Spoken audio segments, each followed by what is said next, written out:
Well, Mississippi State's quarterback future just hit an unexpected hurdle, and the timing couldn't be worse.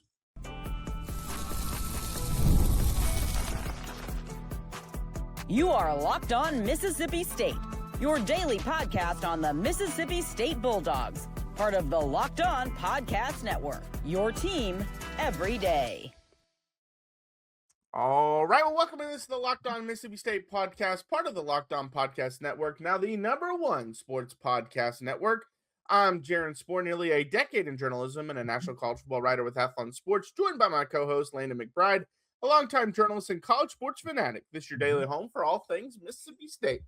Today, we're diving into Kamario Taylor needing surgery, how serious it is, and what it means for Mississippi State moving forward. Then we'll look at expectations for this weekend before wrapping things up with everything happening around Starkville across Mississippi State athletics.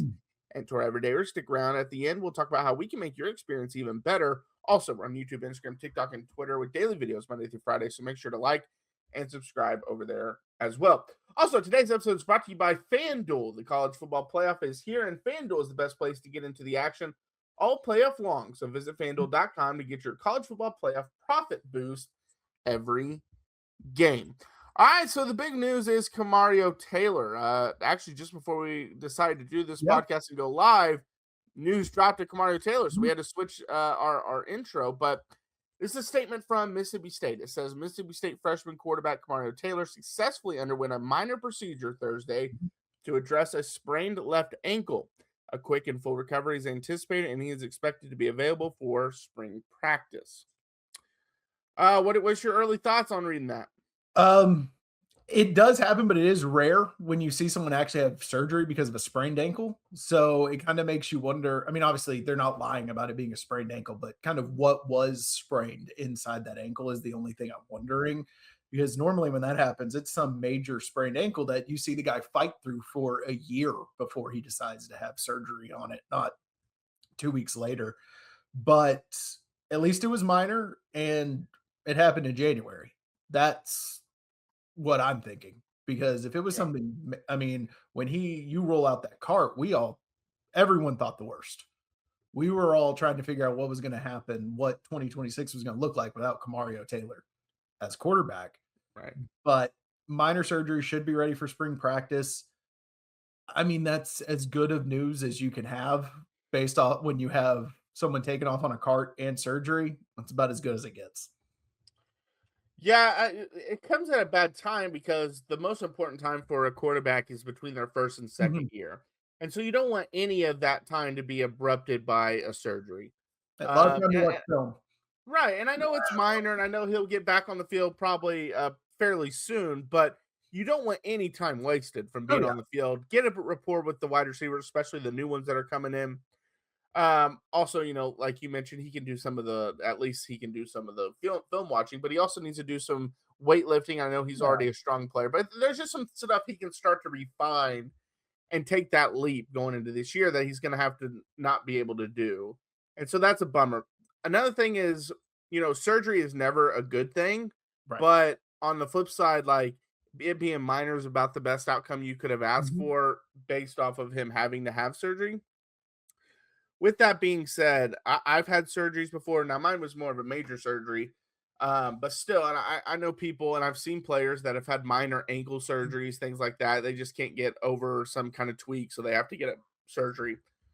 It does set them back. They're never the same player they ever were before. And what is the old saying that every time the knife comes out, you lose like 10% of what you once were or something like that?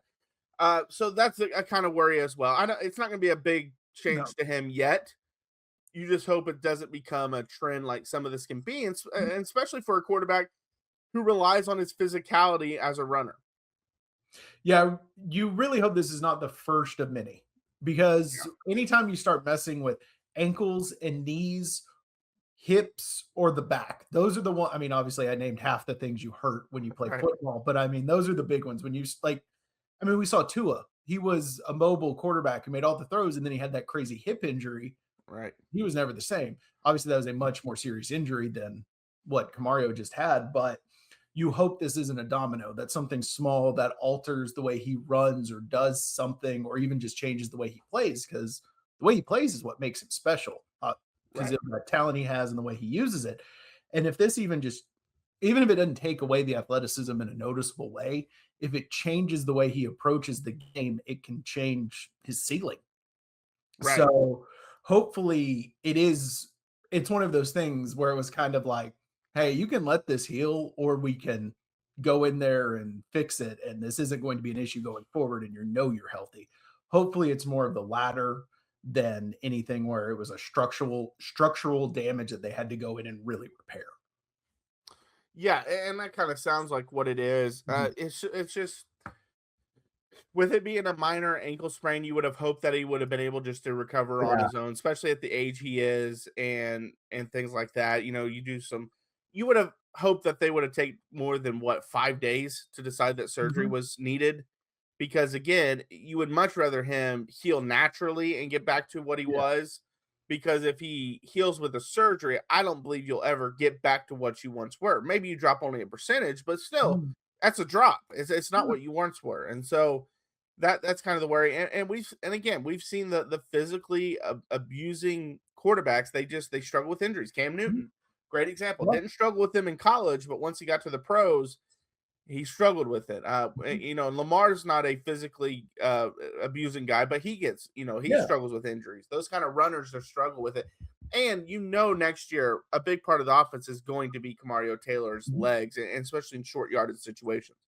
So it is at least a red flag that in a year that he didn't play a ton, he wasn't the starter. Now he was a starter when he took the final Yeah. hit that did the surgery, but he wasn't the starter for much of the year.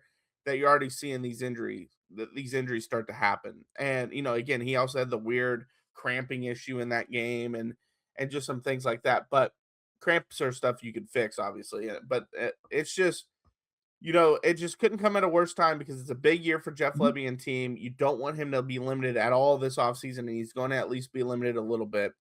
So it's just another hurdle they have to get over. Yeah, I'm not really, because like I mentioned, if this doesn't become a reoccurring situation where you see the ankle become an issue going forward, I don't think we're going to notice it really going forward and how he plays. This time of year, yeah, you'd love for him to be out there throwing the ball with his receivers, but most of them are taking some time off. He can still hit the gym, just probably can't do the squats.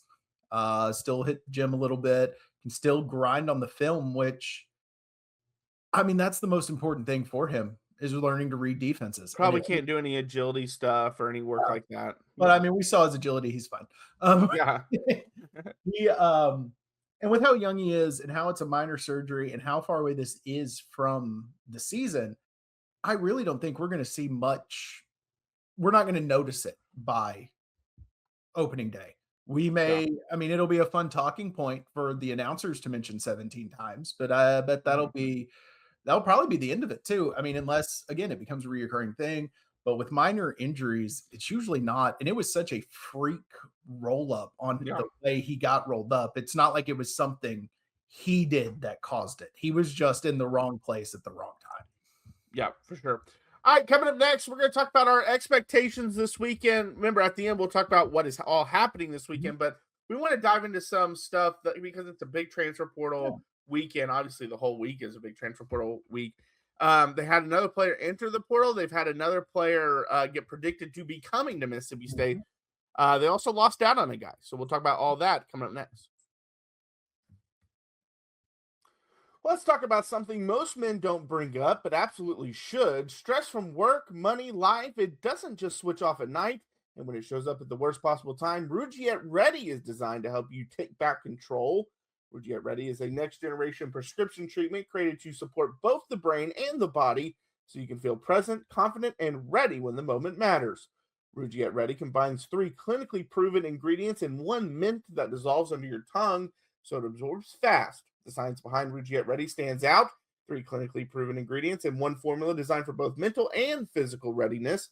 You connect with a board certified doctor online, and everything ships discreetly to your door. If you've been thinking about taking the next step, now's the time. Head to rugiet.com/lockedoncollege. That's RUGIET.com/lockedoncollege to get 15% off your order for a limited time.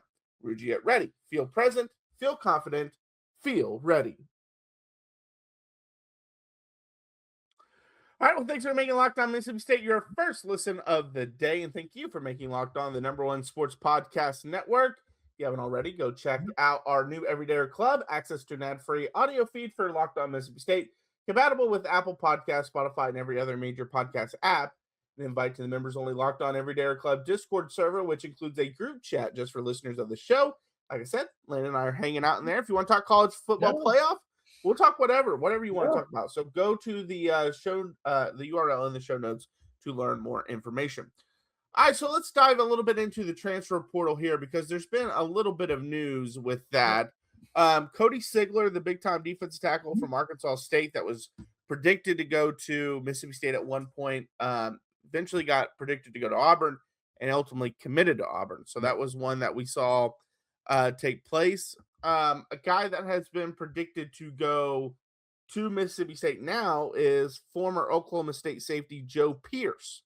On three's Chad Simmons has logged an expert prediction for that to happen. Let's stay with those real quick, and then we can go into the player that entered the portal. You lose one, you possibly gain one. Again, you got more people coming this weekend. What's your overall thoughts so far? I mean, the defensive line, to me, that's a bigger loss than this would be a gain, just because we've talked about how much, we need defensive line help. And that was one I was kind of excited about. Joe Pierce, he didn't really play as a freshman, so you're betting on high school tape, on high school talent to come through. Right. So there's not a whole lot to really go off of on him. Coming out of high school, he did have offers from Mizzou, Florida, Penn State, South Carolina, Ole Miss, Arkansas, and a bunch of others. So he was a sought-after recruit, which just you're not sure what you're getting right now. Yeah, he's a 3-star on 24/7 Sports. He wasn't ranked on On3, which is obviously Rivals as well. Wasn't ranked on ESPN either, but he was a 3-star on 24/7 Sports. So, yeah, he's going to be a project, maybe a special teams guy.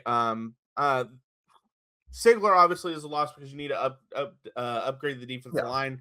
And he was the guy I mentioned, I believe it was on yesterday's show, Thursday's show, that was being sought after by some big-time schools, Oklahoma, Penn State, obviously Auburn, who ends up landing him. Like, these are big-name schools that were after him. Oklahoma kind of pulled out, but I mentioned on the show that did Oklahoma start to come back in because they lost out on the guy that they targeted at the top. But it didn't seem like that would end up happening as he's already gone to Auburn. And so that one hurts because that could have been a really good piece by Will Whitson. The other thing that hurts more for depth, but doesn't hurt because of all the guys that they've signed so far, is cornerback Javen Williams into the portal. Right. He totaled 18 tackles, 2 forced fumbles, and an interception this season. He's a guy that showed potential, but also he got burnt several times. Like and it's like no duh because Kelly Jones is possibly a first-round draft pick, but he was definitely the liability of the two out there. But he was a guy, again, he was a guy that showed potential. But when you got these 3 younger guys coming, I mentioned the guy from Iowa State I'm very high on. I think he'll actually end up starting this year. So I can see him just saying, like, hey, Kelly Jones is there. Then you brought in 3 guys that had experience last year that are freshmen. That's probably your 4. Yeah. I'm the odd man out. I get it. It makes sense. Yeah, when I saw that he entered the portal, I was not surprised at all. And you kind of wonder if he was told maybe you should start looking at going into the portal, because they probably didn't want to, show him the door before they had some of these other guys coming in. But once they had all these other guys come in, they were probably more or less told him it was time for both of us to move on. At least that's what it seems like. I don't know that for a fact, and it could very well have been, well, I'm probably losing my job if they brought in all these guys. And he took on. And that's a good point that people don't talk about, because if you truly care about a player, you have to have an honest conversation with them, because this is the reality of it. What is it, like 10% of people that play college football actually go to the pros or something like that? It's a very small number. I think it's like 2%. It's a very small number regardless. So a lot of these guys, this is where they're going to have to make their money. And so I have read from some really big time programs that are high on a player, but he's a backup to a guy that is, the same grade as him or a year under him. And they come out and they're like, hey, I just want to be honest with you. Like, this is what we can offer you, but you could make a lot more and be a starter somewhere else if you want to go. Mhm. Person's like, man, I don't really want to go, but that makes sense because I got to take care of my family. I got to do all this stuff. Right. Right now I'm a backup, so I'm not an NFL player. So if Mhm. I want to prove to be an NFL player, I got to start, or at least got to make my money now because who knows if I'll ever be able to make money playing football. Like those conversations happen. Yeah, they do. And I think things like that happen a lot more than we all think they do. And obviously, with the transfer portal and how crazy it gets, I would guess it's probably 60-40 players deciding to leave and 40% coaches having conversations with either, hey, we're moving on from you if you want to enter the portal, or a one like you just mentioned, hey, if you want to play, you're going to need to leave. We love having you, but if you want to start, go somewhere else. I would bet it's probably about a 60-40 split on that, which you have to appreciate coaches who do that because that shows they actually care Right. about the Mhm. players. And yeah, it sucks because you sold that guy on coming to your program and being a contributing factor. And then it's like, yeah, it's just not working out for you. The reality that we've talked about all the negatives to NIL, transfer portal, stuff Mhm. like that. There's a lot of positives though. Right. The positive is what I was going to say is this stuff where now there's so much more parity in Mhm. college football. The backups aren't staying at Georgia anymore that are Yeah. studs that would start a lot of places. Ohio State, Oklahoma, Texas, Alabama, USC, like these Mhm. elite programs. They're not Notre Dame. They're not staying at these programs to Right. be backups anymore. They're going to go start some places. And that's why my thing is if you're losing backups who then become starters at big time schools, that means you're doing things the right way. Mhm. It sucks, but you're doing things the right way. That means you're developing talent or finding talent or getting Mhm. transfer portal guys or whatever the case would be. Your evaluations are really good, Mhm. and you probably had a good season, which is why they're picking the guys off your roster.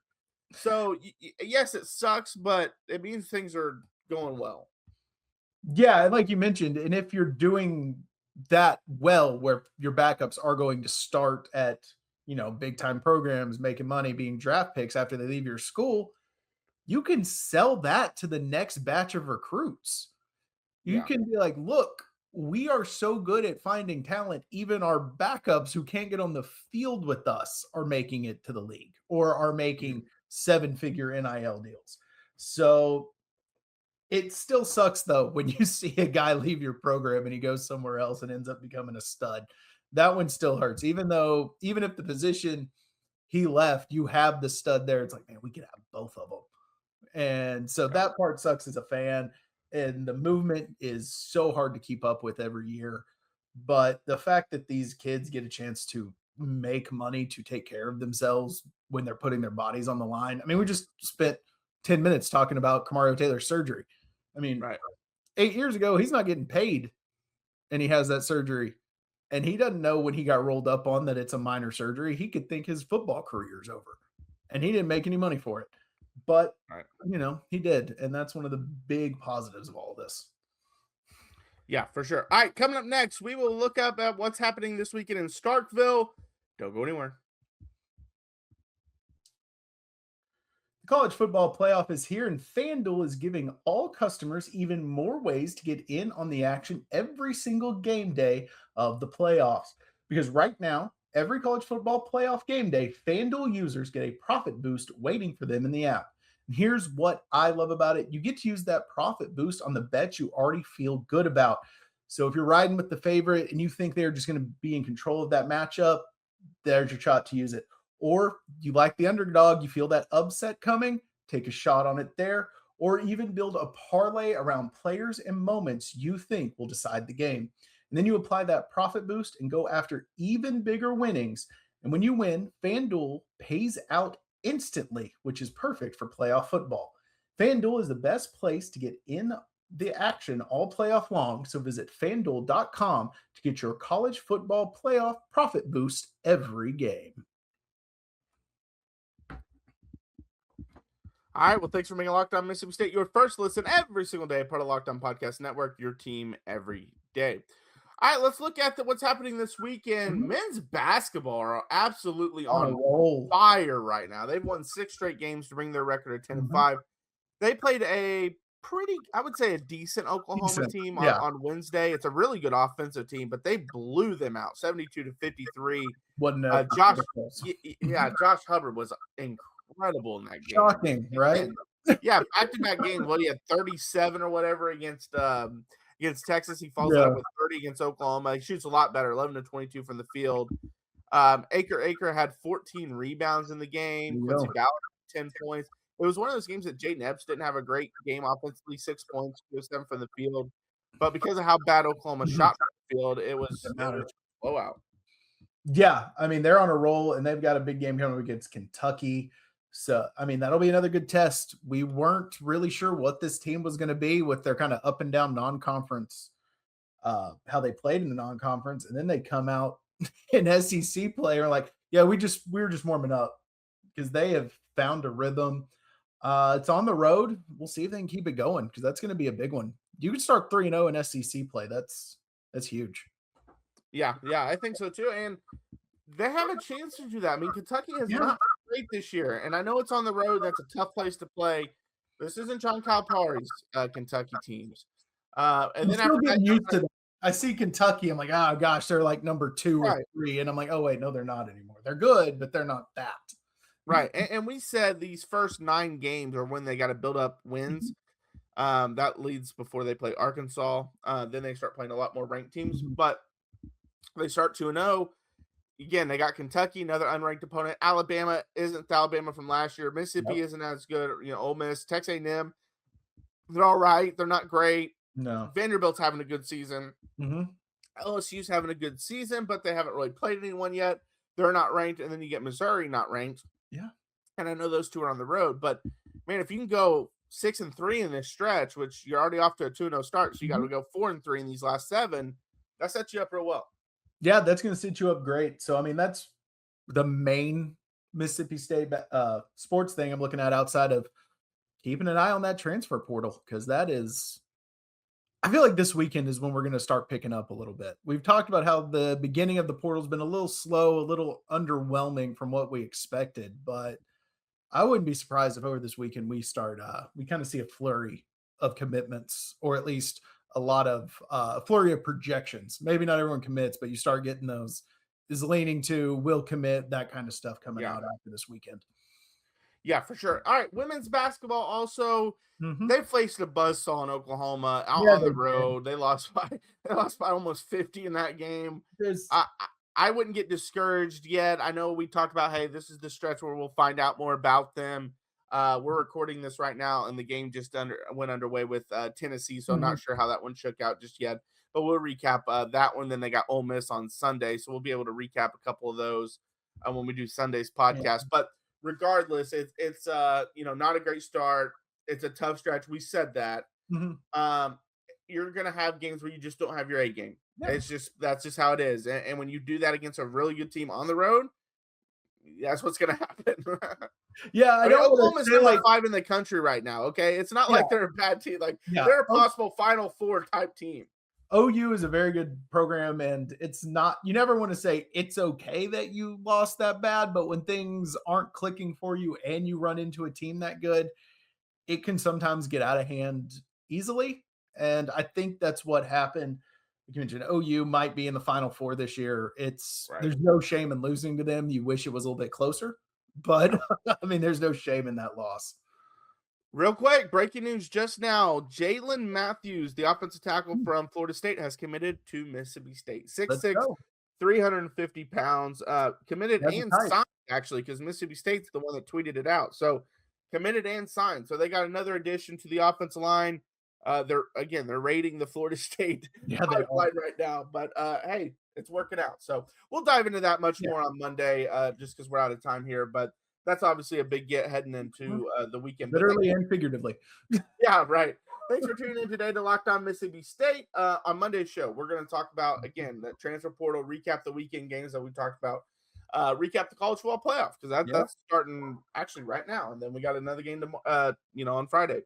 So make sure to subscribe and follow the Locked On Mississippi State to get all your latest episodes. We're on YouTube, Instagram, TikTok, and Twitter with daily videos Monday through Friday. If you never miss an episode, the Everydayer Club is built for you. Get Locked On Mississippi State ad-free, plus members-only Discord access and more.